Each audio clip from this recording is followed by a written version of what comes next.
Well, hello and welcome once again to the DCL podcast, where we're inviting you to sit back, relax, and we'll be on our way shortly.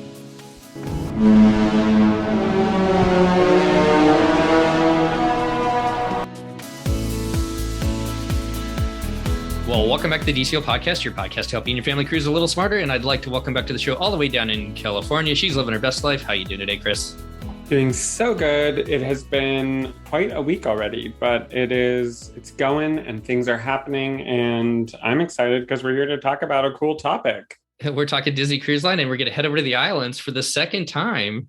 Right. But wait, did I talk about the first time? No, right? No, you were busy doing something else. Okay, so this is my first time and I haven't listened to that other episode. So it's all fresh and new to hear about these Hawaiian cruises. I love it. Well, let's head north of the border. Let's head up our beautiful sister country of Canada, just north of the border. And welcome to the show. How are you doing today, Melissa?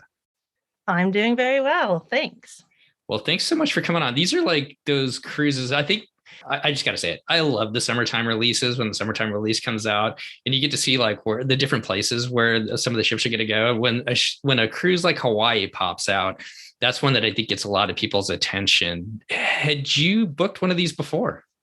I had never booked a Hawaiian one. We had been to Hawaii a couple times as a family, like 2 or 3. But the combination of DCL and going to Hawaii and a cruise that only comes around every 4 or 5 years was kind of irresistible. And why is that, Chris? Why do they only do it every 4 or 5 years? I don't understand it. It's not that easy to get to Hawaii. It is like the furthest thing away from the mainland, right? And the ocean. I don't know. Maybe I made up that fact. You're the pilot. But I just know someone saying that on the flight from LA to Hawaii, at the halfway point, you're the furthest from land on any commercial flight you could be. And if you look at a map, the Pacific Ocean is vast and Hawaii is just like right smack in the middle. So it's pretty rare.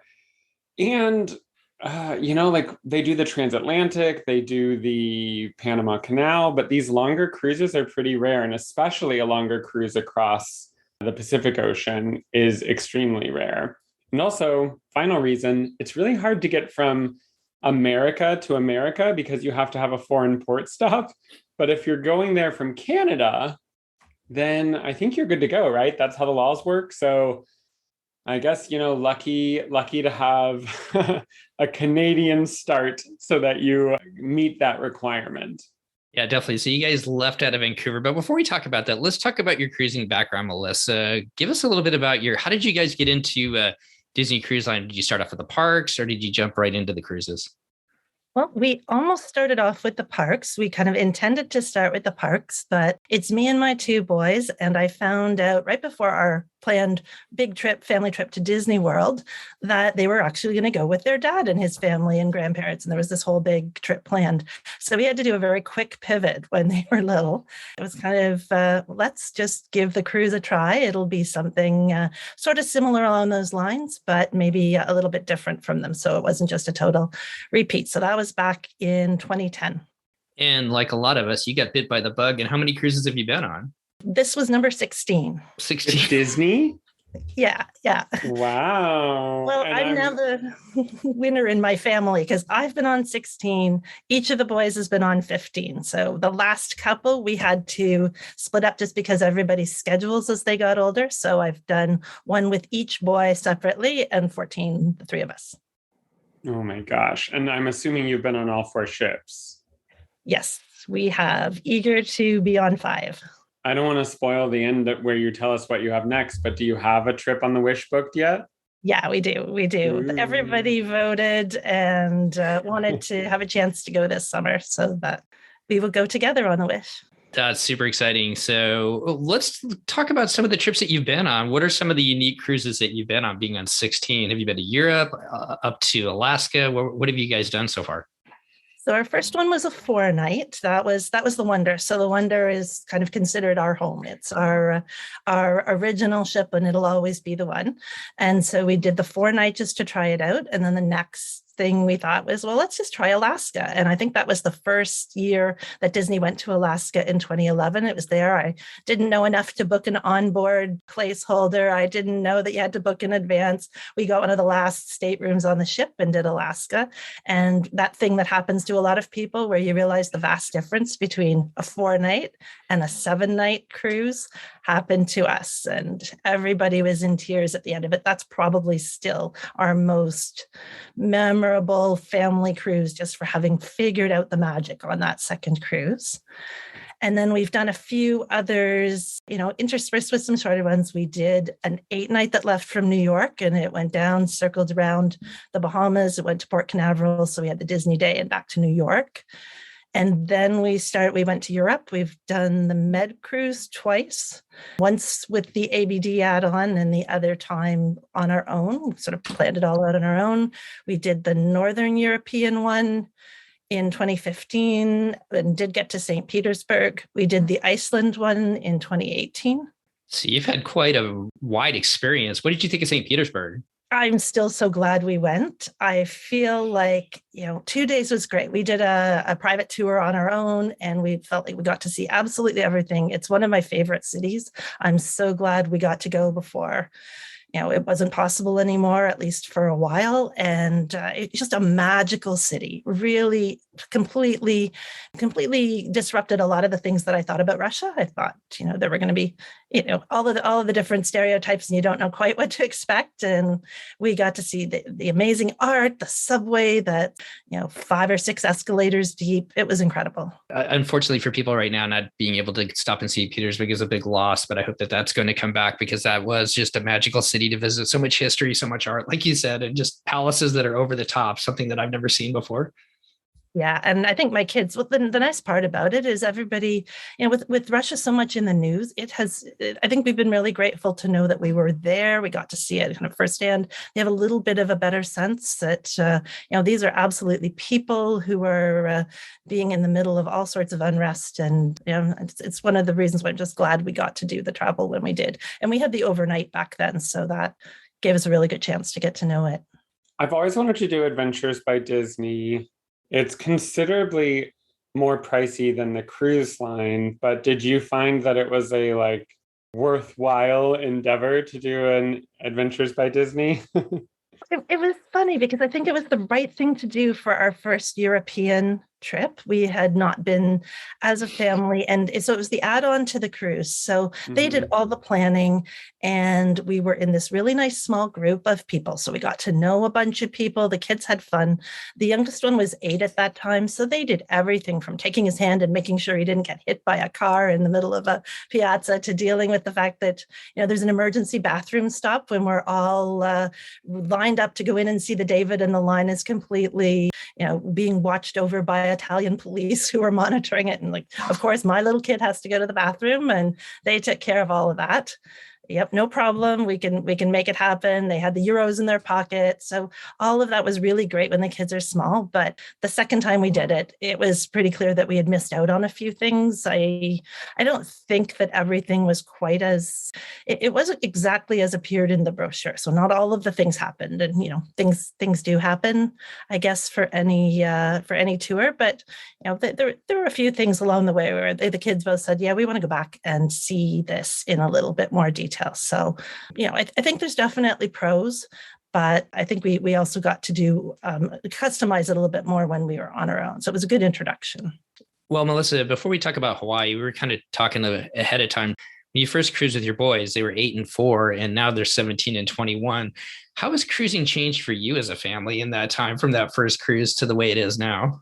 It's really evolved, actually. We went from neither kid being all that interested in the kids club to, both latching onto it and figuring out that's really a piece of their independence, is how to navigate the whole ship. They're completely, independent, got comfortable. Then they moved up to Edge and Vibe and went through the whole phase of having the gang of friends. So I didn't see them on the ship. So it was kind of good that there were 2 of them, because at least one of them came back every once in a while to have dinner with me, we had dinner as a family, but we had breakfast together or something like that.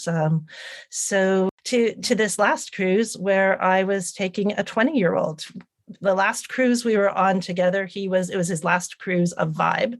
And then this cruise, he was 20 and almost aged out of the 1820 Society. He made that by a week. So got to experience a little bit of that just before he moves on from that. So I think it's really the independence has really changed for the boys. That has been one of the pluses for our experience cruising too, as I've watched our kids get older, is it's a space that's comfortable to them. It's familiar to them. And so with that, they've been able to really, kind of enhance their independence and kind of find their own way on the ship and the things that they want to do. And yet we still come back together, whether it's a port adventure or dinner and stuff like that with the families and stuff, and do have that family time as well. Yeah, I feel like it made things easier too when they were going to go off and do something like have their own phone. Well, at least I knew they kept track of a wave phone back in the old days. We survived that. So it was kind of like the ship was a little bit of a trial for, will you come back? Will you report in at the time you're supposed to? Can you navigate your way around? Oh, look, you can even have dinner on your own. Take yourself to the dining room while I go off to Palo. So.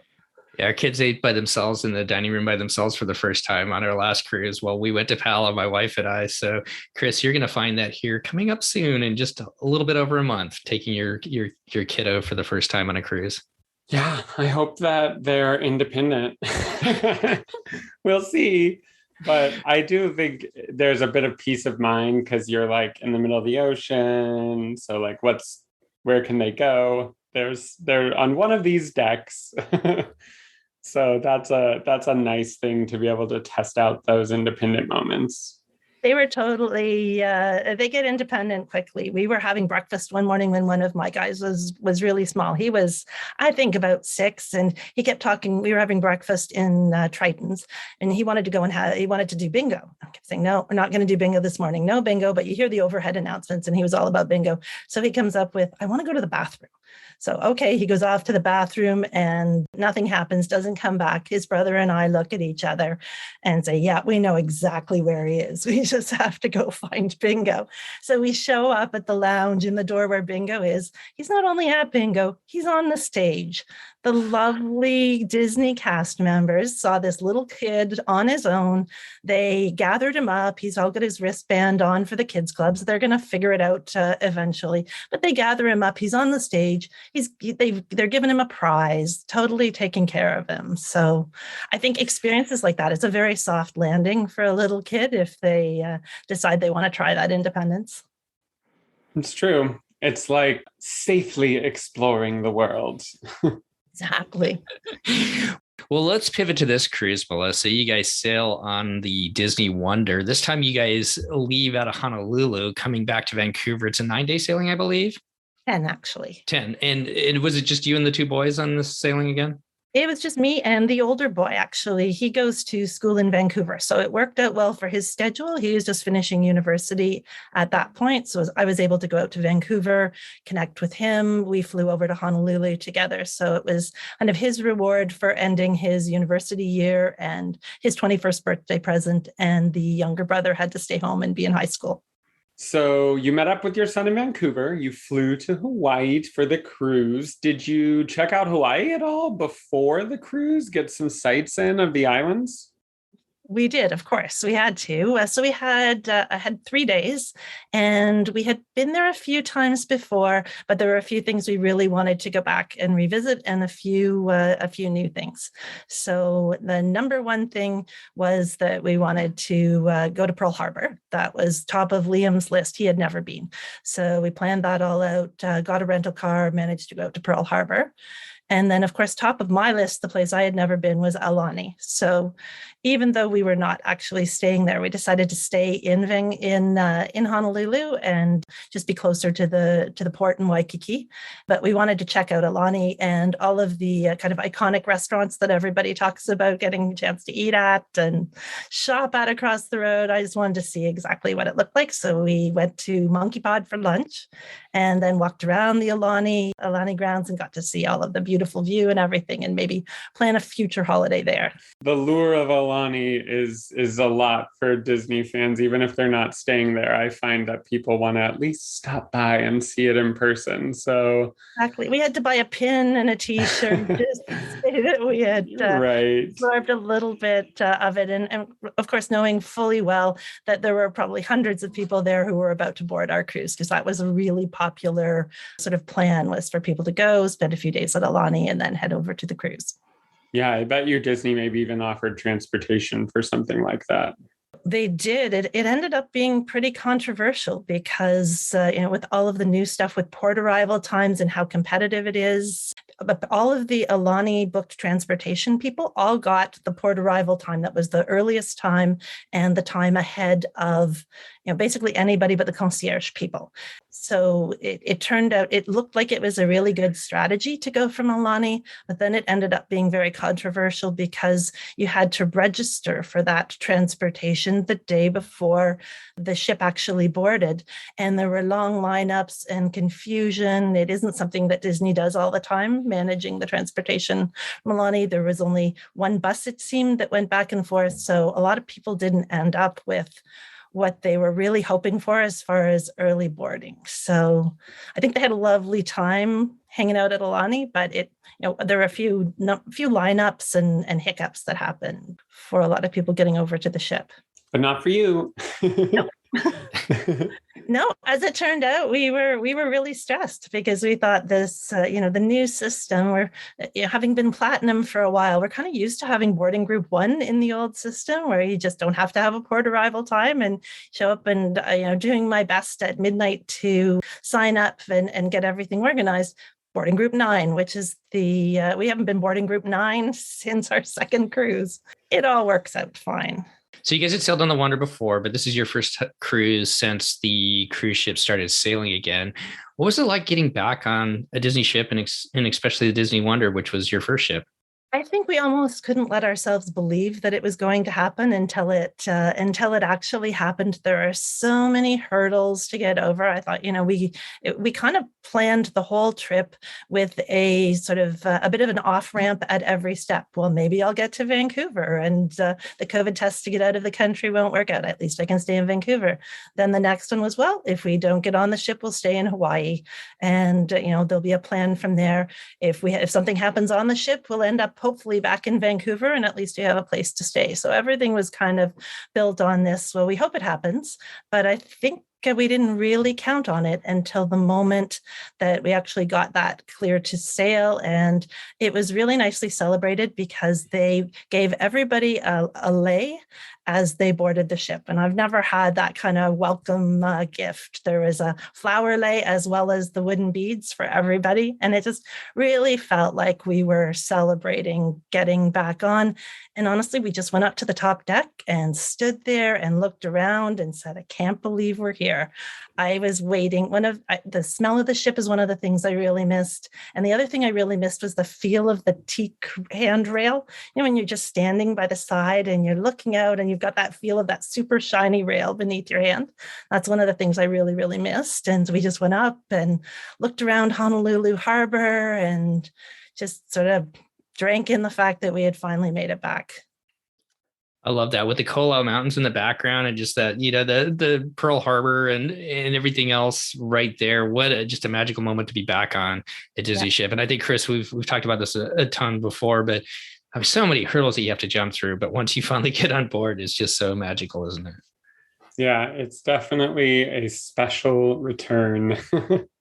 So let's talk about planning for this trip. You guys get to go to all 4 islands. In your past, do you guys normally do planning as far as port adventures with Disney, or do you go outside of Disney? I think that's been one of our evolutions. Is in the beginning, it was much more port adventures with Disney. And now I tend to be pretty selective. If there's a way that we can do it without, that's probably our preference. But sometimes it just makes sense to do it with Disney, depending on the itinerary and how tight the time is, and sometimes the unique things they offer. So probably, maybe once on each of our European cruises. Maybe there's something that we just couldn't do better than what Disney was doing on our own. Yeah, this time we did one port adventure, and the rest of it we did with basically rental cars and our own exploring. The good thing about the Hawaii itineraries, I know talking to Lauren on the first sailing, was you guys had long port days too. Yeah, we did. It was actually kind of weird. We didn't even leave Honolulu until after 10 at night. So that made our sail away. That was a very strange thing. We had one of the first sail away parties that was back at that usual kind of 4:30 time. And there's a big sail away party, but nobody sails away. So, but we didn't go anywhere. We went nowhere. Exactly. But it was still exciting to have a sail away party and knowing it was going to happen. So we had those 2 long days that day. And then the next day, we didn't leave until 10 o'clock at night. Well, before we talk about the different ports, you guys leave out of Honolulu. Then I believe you went to Maui, Hilo, which is on the island of Maui, obviously, Hilo, which is on the island of Kona, the big island of Hawaii, and then 2 nights in Wili Wili, which is on Kauai. So with the cruising around the Hawaiian Islands, I imagine having a good view of the surrounding tropical location would be nice. Do you feel like you needed a veranda? What kind of room did you book? We booked a veranda because that's typically what we book. I think we've probably booked the same kind of room through all of the cruises that we've done. Is always that kind of 5B sort of veranda on deck 7. That's where you'll usually find us. Mm-hmm. It's actually, we kind of have, it's our family bad luck now to book something else, because the first time I thought we should book a different kind of stateroom, I thought, well, I will try the secret veranda and see if I can get one of those that's really a navigator's veranda with a bit of an obstructed view. So we tried that for the summer of 2020. And that cruise got canceled. And I booked one of those for the summer of 2021, also got canceled. And another one for the summer of 2022 that I just canceled because there were other options. So I decided that it was actually bad luck. Maybe we're not actually meant to be aft people in secret verandas. We are just meant to be back in our regular stateroom. So now that's what I'm booking. You like the fresh air, like the chance to have the extra space. These are kind of like our big family holidays. So investing in that veranda has been what we've always done. But I would honestly say in this cruise, probably less necessary than in other ones. I really like it in Europe because I like that sail in when you're going into a port in the morning and there's little islands that you're sailing by. Just get a real sense of the port. I remember in Stockholm, all these little islands. It's a really amazing sail in. Everybody's little cabin and cottage is there. You're practically waving at people, and you just really, the excitement builds before the ship even docks. And I love that moment of being able to go outside and see where we are that morning. But that didn't really happen in Hawaii. We just kind of arrived at the dock. The one time that it was really, really appreciated was when we sailed into Vancouver at the very end. And, at 6 o'clock in the morning, we were out on the veranda looking at the UBC and going under the Lionsgate Bridge and past Stanley Park and taking pictures as fast as we possibly could. It was really amazing.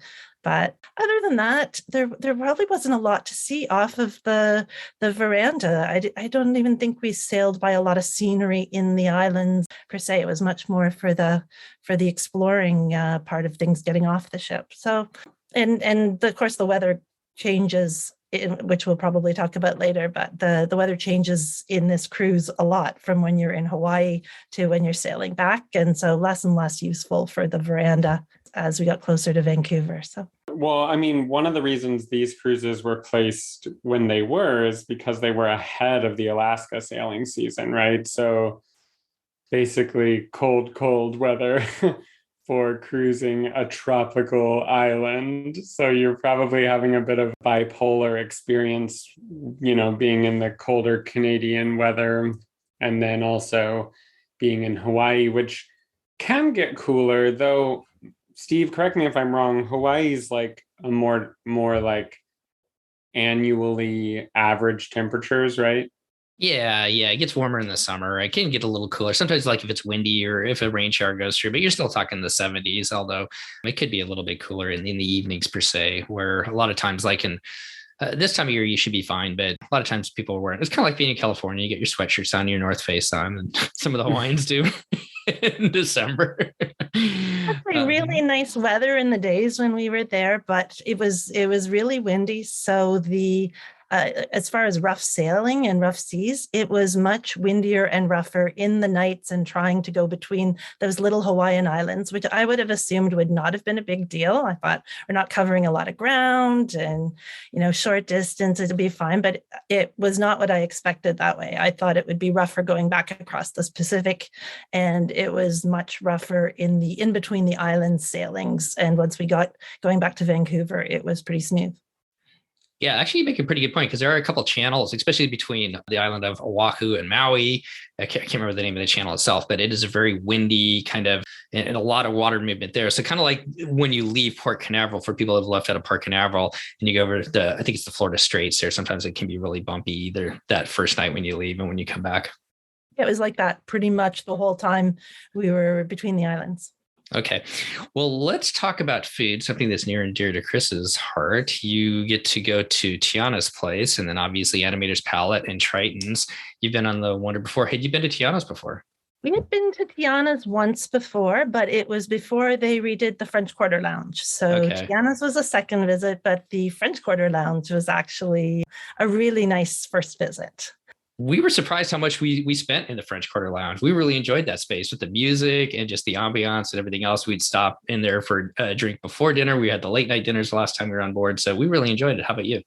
They had a really good father and son duo there in the evenings, sort of jazz music in the background. But the part that I really got addicted to was the happy hour in the morning between 8 and 9, when they have the coffee, specialty coffee and beignet deal going on. And it's just a really nice space to start the day in. So kind of got us out of our normal Cove habit. A special treat in the Cove in the morning became the let's see if we can make it down before 9 and get the happy hour beignet. And really, really lovely people in that lounge, just working so hard. The cast were just amazing. So it was a really nice space. I enjoyed that. So you sailed with your son, who is an adult now. So did you do any adult or specialty dining? I feel like on one of these longer cruises, that's like a prime time to skip the main dining once or twice and check out the specialty. Did you ever head up to Palo? Well, it's funny. I thought that too, and I booked a Palo dinner, and we really enjoyed our serving team, and they had a number of kind of unique menus. So we had, I think there's 2 different Hawaii menus, and then a few others that don't come out very often. And so we were really, really enjoying the main dining room in the evening. We just did that every night, but we did go to Palo brunch.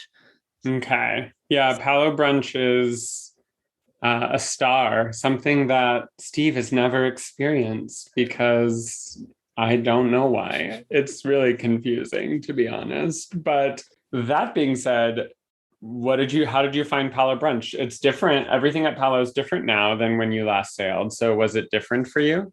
It was very different. Well, I was very happy to have company because normally I'm going to Palo brunch on my own, which is fine. And they make it, a very friendly experience. But having the chance to share it with somebody and just go, and for this kid, he's used to pressing his nose in the glass at Palo, and he actually got to go in after 10 plus years of not being, is the one place he wasn't allowed in the Disney ship. So he was really excited to get dressed up and do it. And I was pleasantly surprised. I thought I was really going to miss the big buffet. And they did a really good job. If you use all of the tips, like ordering things in advance, if you really want the buns, you can go up the day before and ask them. If you want the danishes as well as the bread basket, you can ask them. They just were so happy to go out of their way to bring everything and anything, all those old memories.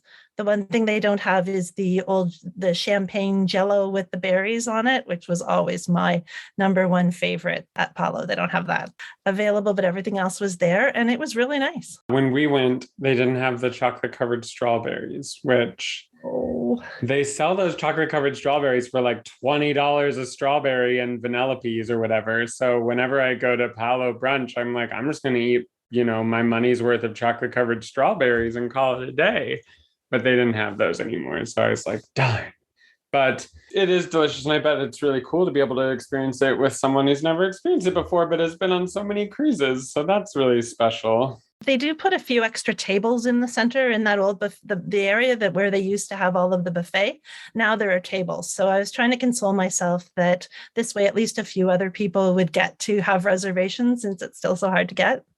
Yeah, well, that is very nice of you to think of it with that silver lining. We don't have to talk about all the restaurants or anything, but were there any dining highlights for you? One of the cool things about these longer cruises is that they pull out the unusual menus that you don't get to try, whereas the dream has been like serving the same 4 nights worth of food for a decade or something.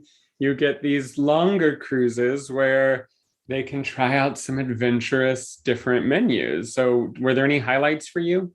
Well, they did have a couple of really nice Hawaii menus, but I'm not sure I would call them adventurous. Sure. It was kind of nice at the time, and afterward, not terribly memorable.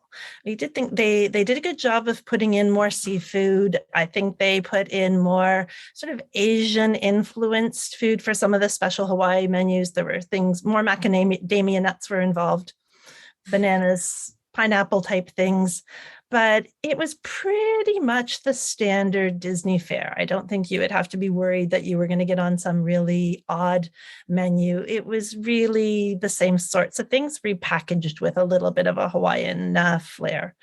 I did notice that some of the things that you used to ask about, like the curries, where everybody, it was never on the menu, but if you really wanted to ask your server for something special or something vegetarian that was more interesting, you could ask for the curry. And they've started to work the curries into these menus. So most nights there was a variation on a curry. So that was kind of interesting. It sounds like they figured out that people really like those and they can just put them on the menu, and there they were. So we tried a bunch of that. Lots of shrimp dishes, lots of fish dishes, all the dessert varieties were there. So it was, I think they did a pretty good job at it.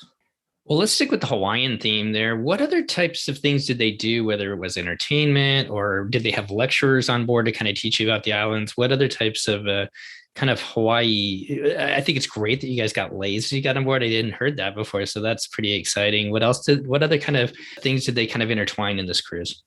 Well, I think this cruise may have had fewer of those special events than the one that was going over to Hawaii. I think that was more about the building the anticipation. So I remember there were ukulele lessons. There was a lecturer that was talking about sort of the history of Hawaii, and those things carried on all the way back to Vancouver. But it was maybe a different flow for this cruise than the other one. I think that one was sort of building up with a bunch of sea days and then eventually got to Hawaii and started blasting through all the ports. Whereas we kind of had the Hawaii immersion experience right from the beginning. So you jump off and it's like a European cruise. It's just port, port, port, port. So you almost didn't have time to do anything other than just get back to the ship and eat and recover and get ready for the next port. And by the time you could really have the downtime to start going and doing some of those lectures and things, I think they probably recognized that Hawaii was in the rearview mirror and we were kind of headed back. So there were a few of those things, but probably not overwhelming.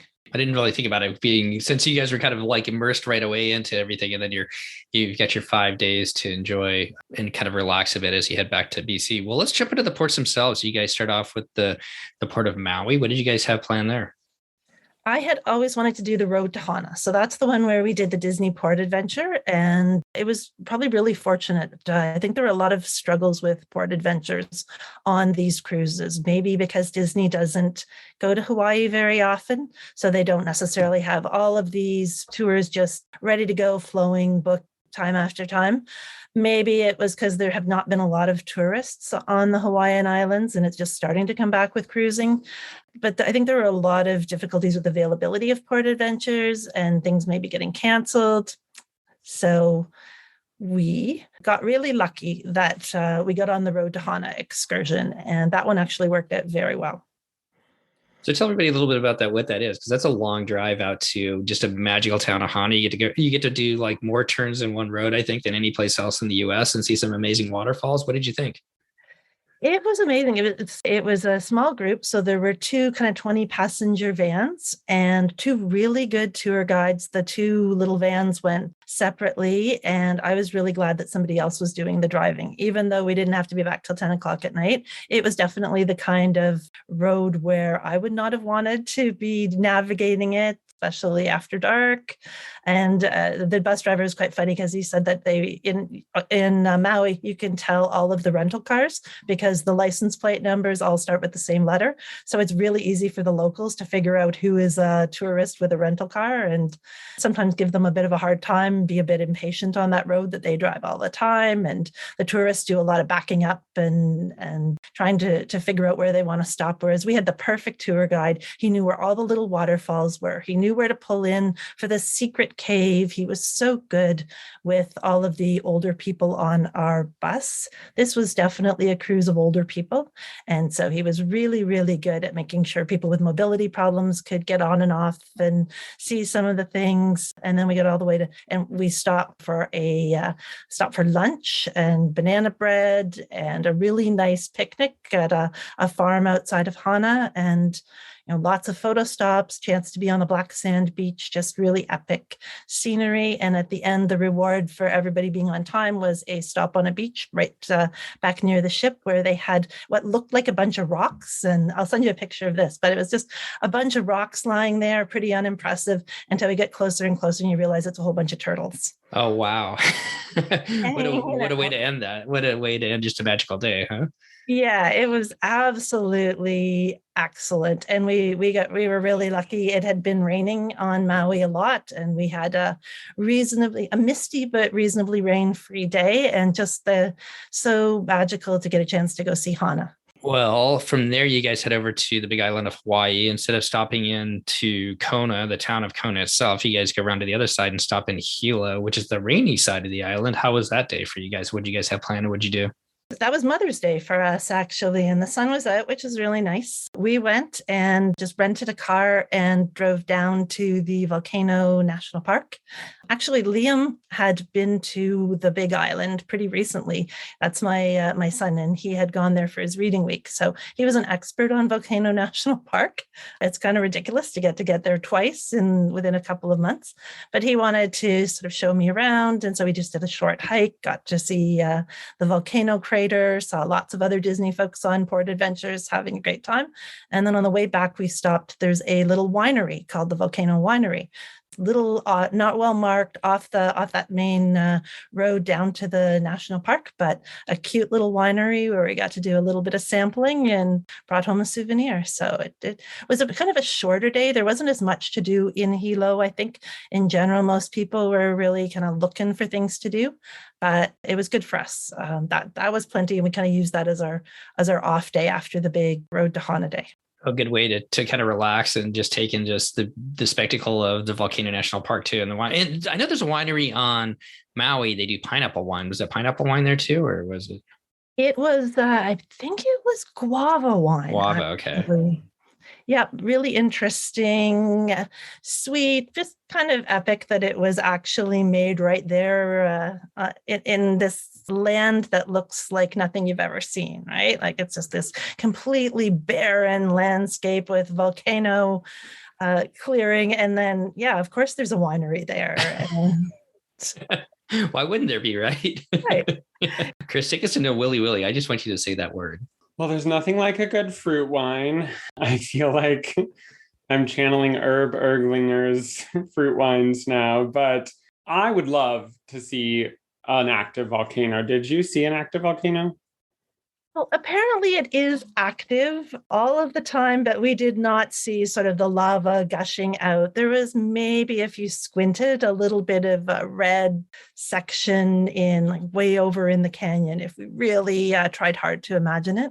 But in a way that was actually okay, because the last time we were on the Big Island was probably about 10 years ago, and the volcano was erupting at that point, and we couldn't get anywhere near the national park. So in a way, this was much better to be able to actually go and see it, even though it wasn't, sort of in its most active version at this point. Well, that is also a great silver lining. I probably would have been sad to not be allowed to go into the national park. So I love that.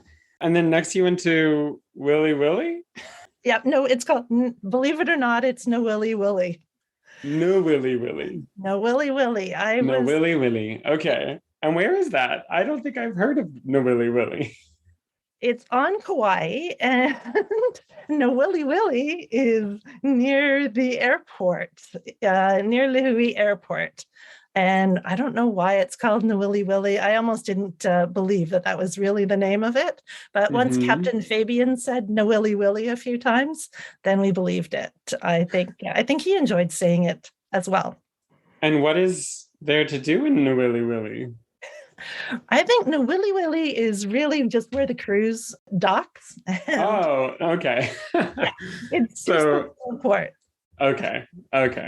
And what most people did in the Willy Willy is they hiked up the hill to the airport because most people had rented cars and it was really challenging to get taxis. So a lot of people got an unexpected mile-long walk up the hill to the airport to try to get their rental car.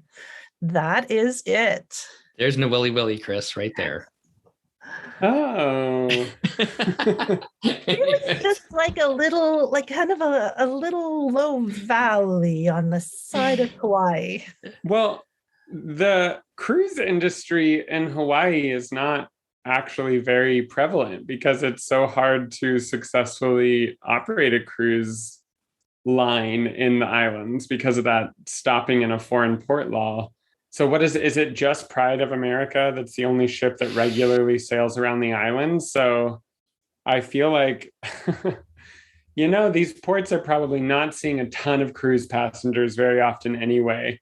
So it's cool that you were able to hike to get your rental car, because I bet you they don't have a huge infrastructure to get people from the port to the rental cars.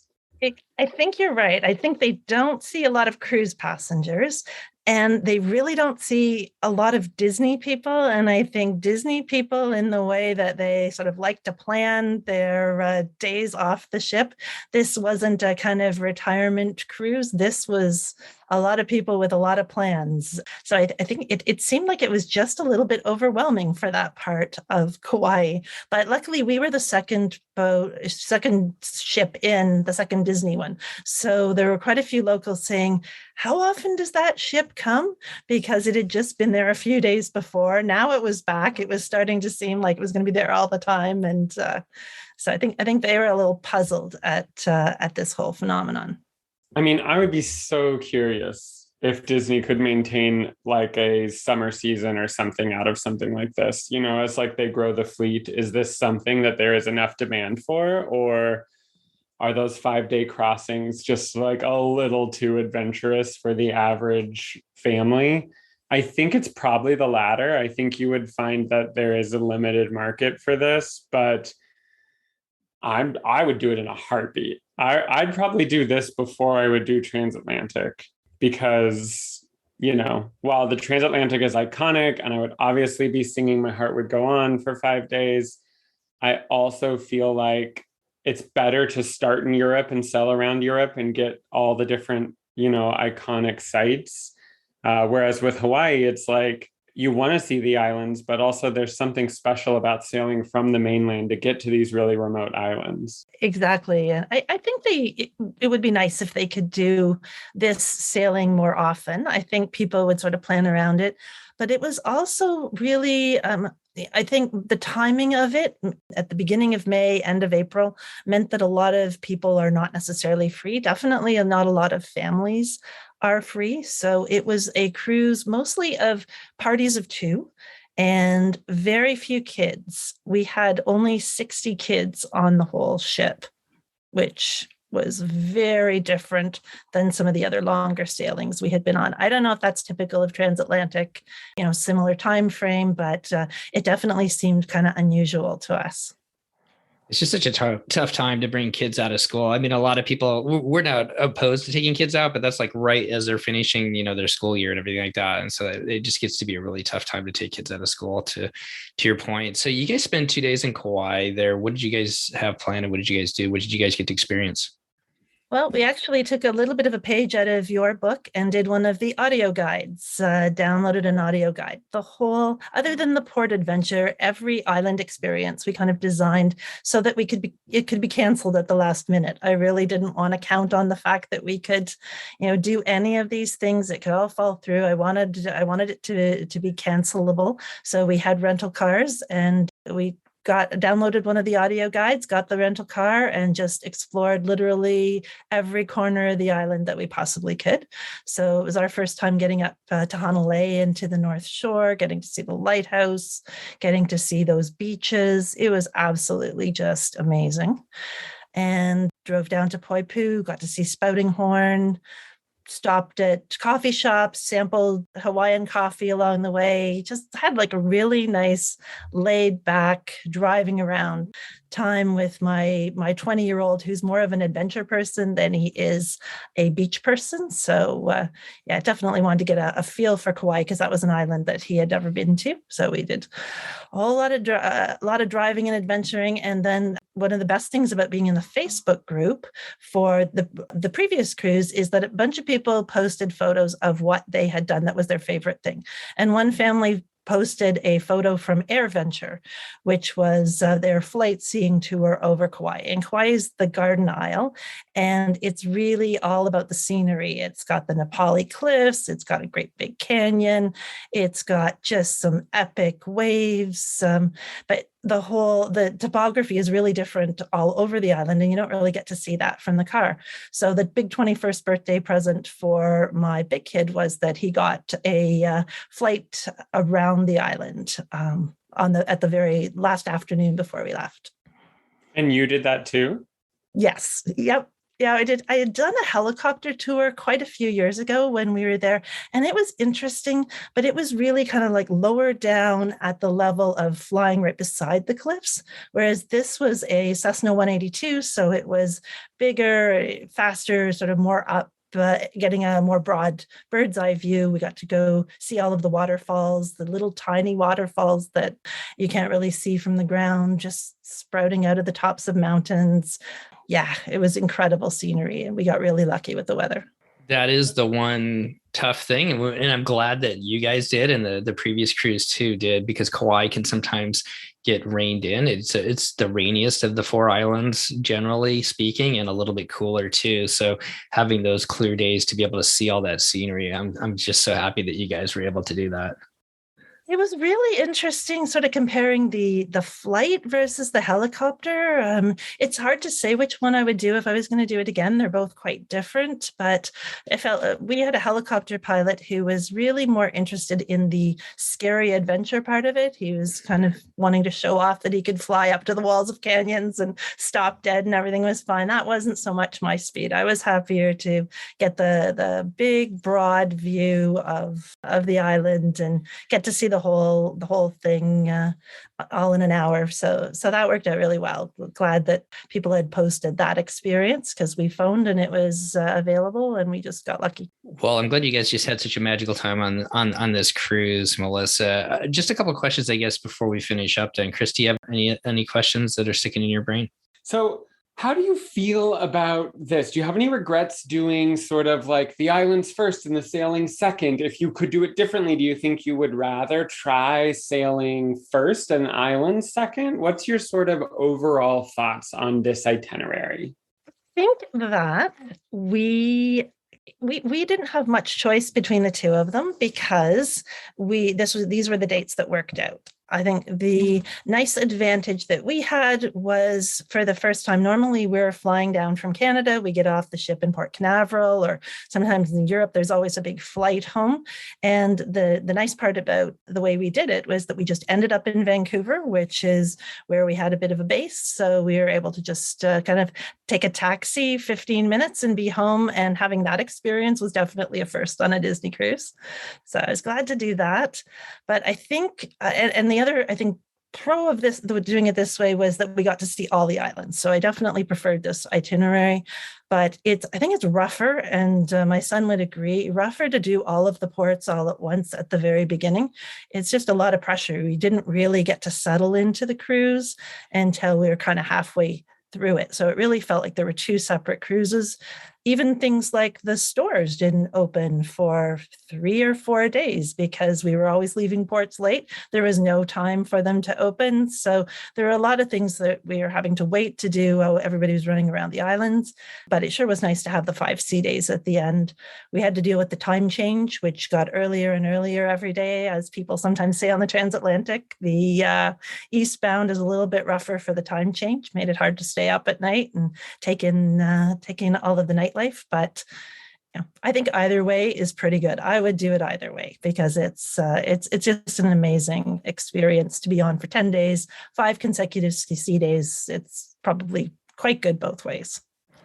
Yeah, no right or wrong answer there. And maybe kind of think about that. So hopefully we're going to be on a 9-day cruise, which is the second longest sailing that we've ever sailed. And we have a sea day the first day before we do 6 ports in a row. So that is, you're talking about that. I'm kind of glad that we do have that sea day to kind of, like, as you said, sort of kind of, because it's hard to relax that first day. There's just so much, are we going to get on and everything else? And you're getting settled in, you're meeting your servers and everything else. And it's really hard to relax and then just hit the ground running the next day. Exactly. You want to just absorb the ship and have your chance to reacquaint with everything and get your coffee and go to the store and get your ice cream, all of that stuff. And then you're ready for port experiences. Exactly. Well, before we finish up, I guess 2 other questions for you, Melissa. Is there anything that we haven't talked about today that you wanted to talk about, or anything that we missed?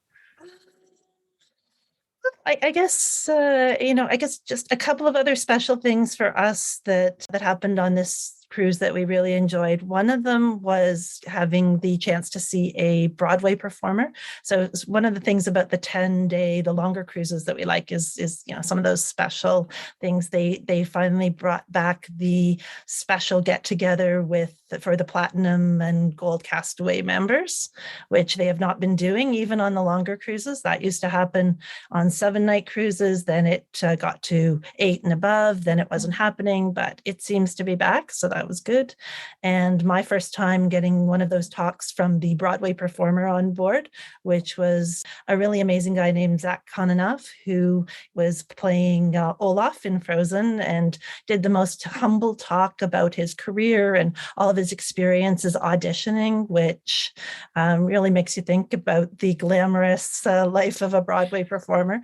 He was just really great and approachable and spent a long time with people in Azure. So that was kind of one of our unique experiences.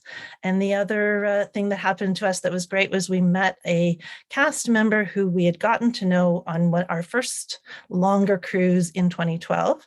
And we hadn't seen her in a long time. And she turned up on this ship 10 years later. And so we had a really, really great reunion with her. She's no longer working in merchandise. Her role on the ship is considerably higher profile now, and she just does a great job. And it was really, we had one of those great reunions with somebody who we've always really thought about a lot and never found a way to connect with. So that's the kind of Disney magic that we just keep going back for. I love that. And did she remember you guys? She did. We had a really, sometimes you meet the people with those really good connections, either the entertainment staff or sometimes with the characters, the photos. But this happened to be someone who worked in the gift shop, and she got to know my kids. And at the time, they were there with cousins, and all the kids were wearing T-shirts, thing 1, thing 2, thing 3, thing 4. And her big joke, and she loved the kids, and little surprises came, and that sort of pixie dust stuff that Disney does so well. But she always said that she wanted to be our thing 5. And so that was the cruise. We stopped at Port Canaveral. We went up and got her some Canadian Mickey Mouse ears at the Canada Pavilion and Sharpied on them thing 5. So she was always our thing 5. And it was a really special connection. So they were standing there in the officers' kind of cocktail party, just standing around. And I just went up and said, "Hey, thing 5, I've got thing 2 here, and we can finally get the 2 of you together again." She completely remembered that she was our thing 5, and got a really nice chance to see a little bit of her in this cruise and see her life taking off in an amazing way, and that she's still with Disney and clearly loving it and doing a great job. Well, I love that story. There's so many connections like that that people have made over the years sailing with Disney Cruise Line, and it always amazes me the memories that they have. That 10 years later, she remembers you guys and that story. So She did, and we dug out some photos, and not to give away too much of the story, but the next day we went back to our stateroom, and we had acquired a few new magnets on our door, and she had laminated and magnetized some of those photos, and they ended up on our stateroom door. So not just to commemorate it and let us know that the reunion was special for her too, which really meant a lot. Oh, I love that story. Well, I'm glad you guys had such a magical time, you and your son being able to spend that time together to adventure through the islands, and then also just getting back and experiencing Disney Cruise Line, the smells, the feel of the wood and everything else. So I'm just so happy for you to have been able to take this cruise. I know you talked earlier that you've got the Wish book, but what's next for you and your kiddos? Yeah, it is the Wish. We're going to do our first back-to-back. So we've sort of got to the point where we want to have experiences that we've never had before. Any trip on Disney is absolutely good, but it's really nice to have those sort of unique experiences. This was one of those. So the next one will be the Wish, but we'll be on in August. Well, good on you guys. So, well, thank you so much, Melissa, for taking time out of your busy schedule and coming on and talking some Disney Cruise Line with us. We really appreciate it. And if you're up for it, when you get back off the Wish, we'd love to have you back on. And I'm just so excited to see what everybody's thoughts are when they get off the Wish this summer. I think it's going to be really exciting, and yeah, can't wait. And you guys will be on there before us. So look forward to all of those really good tips. We used so many of your the little tips and experiences from this podcast really make a difference. When you finally get on the ship, you just got that much better kind of knowledge at your fingertips. I owe happy hour to you. So I'm so glad we had a chance to try that out.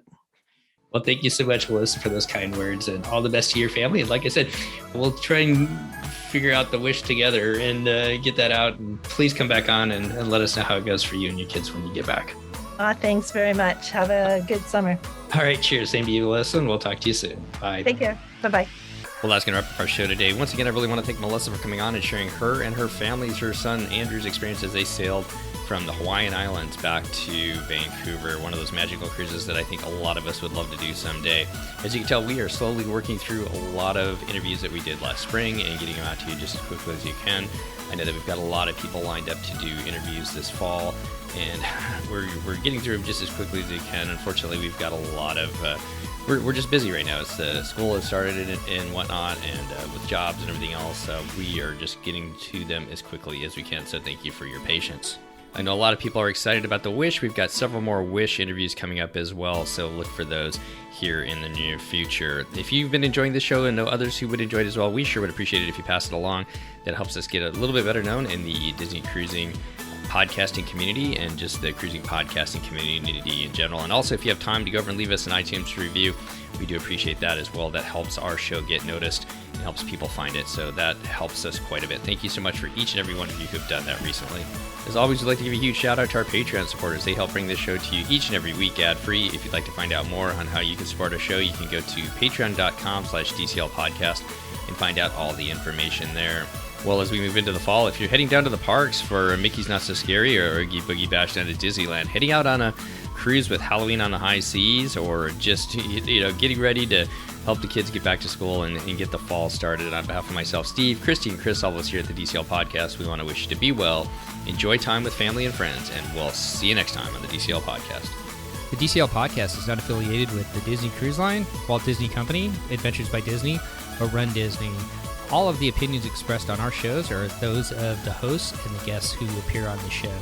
If you have any questions about any of these products, please contact the Walt Disney Company.